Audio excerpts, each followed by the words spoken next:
Hello friends, UP cop Sandeep Yadav में आप सभी दोस्तों का स्वागत है। तो आप सभी कैसे हैं? उम्मीद है कि आप सभी बहुत अच्छे होंगे और अपनी तैयारी को अच्छे से कर रहे होंगे। ठंड बहुत अधिक है तो आप सभी लोग अपना ध्यान रखिए और परीक्षा की तैयारी करते रहिए। चलिए प्रश्न की तरफ बढ़ते हैं। दिए गए वाक्य में रेखांकित शब्द का विलोम शब्द ज्ञात कीजिए। तुम तो बहुत बेशर्म हो। तो आप सभी को बेशर्म का विलोम बताना है कि क्या होगा। शर्मिला होगा, शब्र होगा, हुनरमंद होगा या फिर बेईमान होगा। तो बेशर्म का जो विलोम है शर्मिला होगा। इसका राइट आंसर ए है। चलिए अगले प्रश्न की तरफ बढ़ते हैं। निम्नलिखित प्रश्न में 4 विकल्पों में से उस विकल्प का चयन करें जो कोष्ठक में दिए गए शब्द के विलोम शब्द का सही विकल्प है। यहाँ पर भी आप सभी को विलोम शब्द बताना है कि हाल ही में आपके बारे में एक निर्विवाद घटना का पता चला है। तो निर्विवाद का विलोम बताइए आप सभी लोग कि क्या होगा। विवादास्पद होगा, अविश्वास होगा, प्रतिवाद होगा या फिर अल्पित होगा। तो निर्विवाद का जो विलोम है विवादास्पद होगा। इसका राइट आंसर ए है। आप सभी लोग इस मॉक को जरूर ज्वाइन कीजिए। इससे आप सभी को ये पता चलेगा कि 20 में से हम सभी कितने प्रश्न सही कर रहे हैं। ठीक। विधि शब्द का विलोम शब्द है निषेध है, नकारात्मक है, दंड है या फिर विधि है। तो विधि का विलोम जो है निषेध है। इसका राइट आंसर ए है। नकारात्मक का विलोम सकारात्मक होगा, सकारात्मक। और दंड का विलोम पूछे तो क्षमा होता है। चलिए आगे बढ़ते हैं। दिए गए शब्द का पर्यायवाची ज्ञात कीजिए। तो विष्णु का पर्यायवाची आप सभी को बताना है कि क्या होगा। प्रणाली होगा, लीन होगा, कर्ण होगा या फिर लक्ष्मीपति होगा।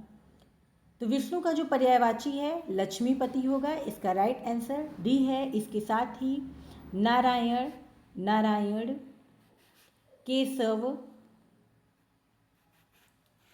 माधव, पीताम्बर और चतुर्भुज, चक्रपाण, जनार्दन, ये सभी जो हैं विष्णु के पर्यायवाची हैं। याद रखिएगा आप सभी लोग। आगे बढ़ते हैं। निम्नलिखित प्रश्न में 4 विकल्पों में से उस विकल्प का चयन करें जो वाक्यांश के लिए एक शब्द उचित विकल्प हो, जिसकी आशा न की गई हो। अगोचर, अनिर्वचनीय, अल्पज या फिर अप्रत्याशित। तो जिसकी आशा न की गई हो उसे अप्रत्याशित कहते हैं। इसका राइट आंसर डी है। अगले प्रश्न की तरफ बढ़ते हैं। दिए गए वाक्यांश के लिए सार्थक शब्द ज्ञात कीजिए। जो आदेश एक निश्चित समय तक लागू हो उसे क्या कहते हैं। अधिसूचना, अध्यादेश, अनिकेत या फिर अधिनियम। तो जो आदेश एक निश्चित समय तक लागू हो उसे अध्यादेश कहते हैं। इसका राइट आंसर बी है। अगला प्रश्न है। दिए गए वाक्य का वह भाग ज्ञात करें जिसमें कोई त्रुटि है। राम कुछ देर पहले ही वापस लौटकर आया है। पहले ही राम कुछ देर आया है वापस लौटकर।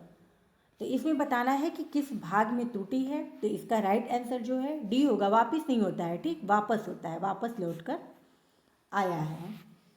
चलिए अगले प्रश्न की तरफ बढ़ते हैं। दिए गए वाक्य में उचित पर्यायवाची शब्द का चयन करके रिक्त स्थान की पूर्ति कीजिए।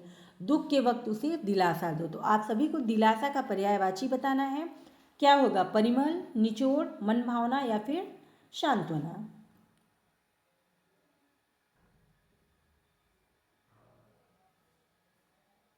तो दिलासा का जो पर्यायवाची है सांत्वना होगा। इसका राइट आंसर डी है। अन्य पर्यायवाची क्या होते हैं उसका आंसर आप लोग कमेंट में दीजिएगा। अगला प्रश्न है। दिए गए वाक्य का वह भाग ज्ञात करें जिसमें कोई त्रुटि है। यदि कोई त्रुटि नहीं है तो कोई त्रुटि नहीं है चुने। राम, लक्ष्मण और सीता वन को चली गई। तो जल्दी बताइए आप लोग। यहाँ ऑप्शन दिए हुए हैं कि किस भाग में त्रुटि है। सीता वन को चली गई, राम, लक्ष्मण और कोई त्रुटि नहीं है। तो ऑप्शन नंबर बी जो है इसका राइट आंसर है। चली गई नहीं होगा। राम, लक्ष्मण और सीता वन को चले गए होगा। अगला प्रश्न है। निम्नलिखित अर्थ वाले मुहावरे का चयन विकल्पों में से कीजिए। किसी व्यक्ति का पुरानी परंपरा के साथ चलना क्या कहलाता है। सेखी बगाड़ना, लकीर का फकीर होना, राई का पहाड़ बनाना या फिर मक्खी मारना। तो किसी व्यक्ति का पुरानी परंपरा के साथ चलना जो है मुहावरा है लकीर का फकीर होना। इसका राइट आंसर बी होगा। अगले प्रश्न की तरफ बढ़ते हैं। निम्नलिखित में से कौन सा शब्द भाववाचक संज्ञा है होगा, ठीक, नहीं होगा यहाँ पर। कौन सा शब्द भाववाचक संज्ञा है? आलस्य, समृद्ध, सचिन या फिर लता। तो आलस्य जो है ये भाववाचक संज्ञा है, इसका राइट आंसर ए है। सचिन जो है व्यक्तिवाचक संज्ञा है। लता जो है ये समूहवाचक संज्ञा है, ठीक। चलिए अगले प्रश्न की तरफ बढ़ते हैं। और यहाँ पर जो समृद्धि दिया हुआ है, अगर यहाँ पर समृद्ध होता, समृद्ध, तो ये भी भाववाचक संज्ञा होती, समृद्ध, ठीक। चलिए अगले प्रश्न की तरफ बढ़ते हैं। दिए गए वाक्य का वह भाग ज्ञात करें जिसमें कोई त्रुटि है। आजकल तापमान में तेजी से परिवर्तन हो रही है। तो जल्दी से बताइए आप लोग कि किस भाग में त्रुटि है। तापमान आजकल तेजी से परिवर्तन हो रही है, तो इसका राइट आंसर सी होगा।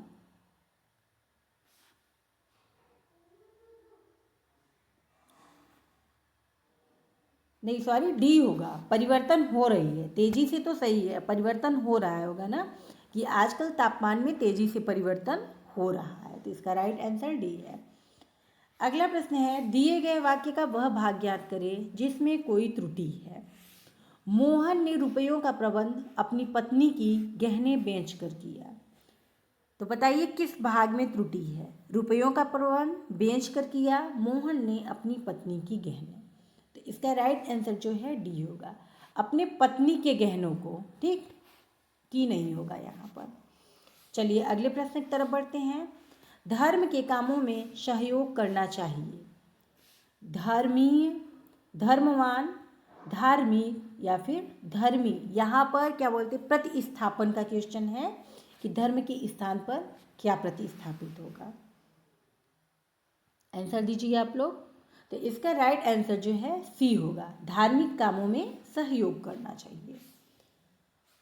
अगला प्रश्न है, निम्नलिखित शब्दों में से कौन सा शब्द द्रव्यवाचक संज्ञा है? कोयला, साहस, सूरज या फिर विद्यार्थी। तो इसका राइट आंसर ए होगा, कोयला जो है द्रव्यवाचक संज्ञा है। आगे बढ़ते हैं। अनु बहुत सुंदर लड़की है, उपर्युक्त वाक्य में रेखांकित शब्द है। प्रविशेषण, विशेषण, विशेष्य या फिर क्रिया विशेषण। तो आप सभी को बताना है कि जो बहुत शब्द है ये रेखांकित किया है, ये क्या है, प्रविशेषण है, विशेषण है या फिर विशेष्य है। तो बहुत जो है ये प्रविशेषण है। और इसमें विशेषण अगर पूछे तो सुंदर है, लड़की की विशेषता क्या है, सुंदर है। और सुंदर जो विशेषता पूछ रहा है उसे प्रविशेषण कहते हैं। विशेषण की विशेषता बताने वाले को प्रविशेषण कहते हैं। चलिए आगे बढ़ते हैं। भूतकाल के कितने भेद हैं? 5, 6, 4 या फिर 3। तो भूतकाल के 6 भेद होते हैं, कौन कौन से, इसका आंसर आप लोग दीजिएगा। अगला प्रश्न है, दिए गए वाक्य में यहाँ रेखांकित होगा, रेखांकित शब्द का तद्भव ज्ञात कीजिए। रेखांकित,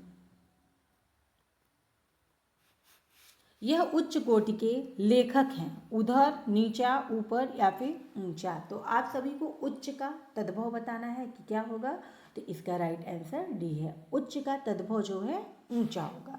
चलिए अगले प्रश्न की तरफ बढ़ते हैं। भौतिक का विलोम है आध्यात्मिक, अनभिज्ञ, अभा या फिर निर्मल। तो जल्दी से आंसर कीजिए आप लोग कि क्या होगा। तो भौतिक का विलोम जो है आध्यात्मिक होगा, इसका राइट आंसर ए है। और अगर अनभिज्ञ का विलोम पूछता है तो भिज्ञ का विलोम जो है अनभिज्ञ होता है, ठीक, भिज्ञ का विलोम अनभिज्ञ है, इसे भी आप लोग ध्यान रखिएगा। और मलिन का विलोम पूछता है तो निर्मल होगा, इसको भी आप सभी ध्यान रखिएगा। हमारा लास्ट प्रश्न है, प्रसाद का विलोम है विशाल, अर्वाचीन, पर्वत या फिर द्वेष होगा। यहाँ पर क्या है,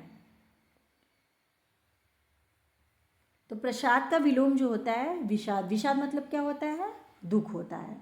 और प्राचीन का विलोम पूछे तो क्या होता है, अर्वाचीन होता है, प्राचीन।